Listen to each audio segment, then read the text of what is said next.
Halloween of 2017. I was on a 2-month-long road trip, 4 days in, driving from Crater Lake up to Bend, Oregon.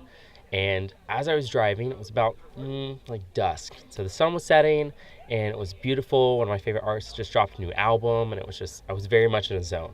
So as I'm driving down this lone highway, I look over the side and I'm like, oh, deer. It was this beautiful pod of deer that really fit with the sunset and this very natural mood that I was in. So as I started driving closer, I was like, oh, deer. And they started coming into the road, whereas I thought they were leaving the road. So at the very last second, I'm slamming on the brakes, and at that point, the lead one jumps in front of my car, and I'm like, oh dear. And it flipped over my car. It was like something out of a movie. I was just like watching it go all the way over my car, and my car folded up like an accordion. So by the time I was able to pull over, I looked back, and I couldn't see the deer. So my hope is that it was okay, but I'm not sure because they were all just gone. So I'm assuming it was fine, because otherwise it would be really, kind of messed up with the rest of the deer to leave that one. So I digress. So I pull over. The hood of my car has folded up like an accordion. It is completely undrivable. So this man pulls over, and he saw the accident. He said, hey, there is a truck stop up down the road, and it's right by all of the auto scrap yards. So you can get towed up there, go to the Shell station, tell them whatever his name was. I already forgot it. Tell them I sent you. They'll be able to get you fixed right up.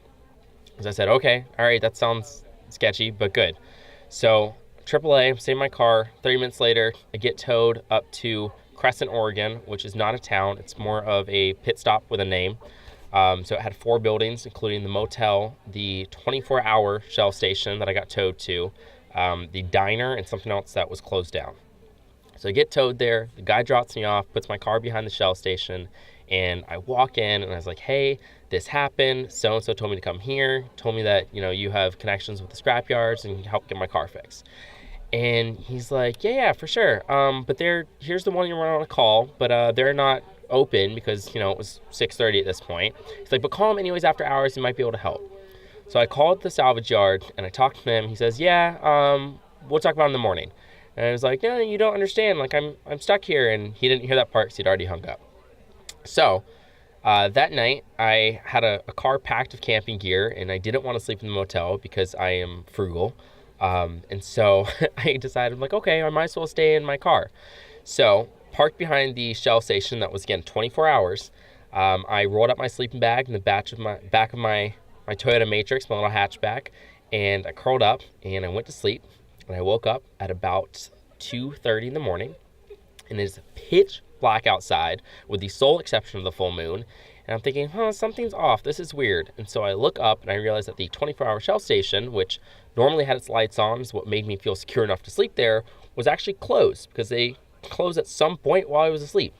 And so for the next pretty much hour and a half, I laid in my car in my sleeping bag, bundled up, in the pitch blackness outside of a junkyard where there were no other people nearby, absolutely terrified out of my mind, staring at a full moon. And that is how I spent my Halloween of 2017. Thank you very much.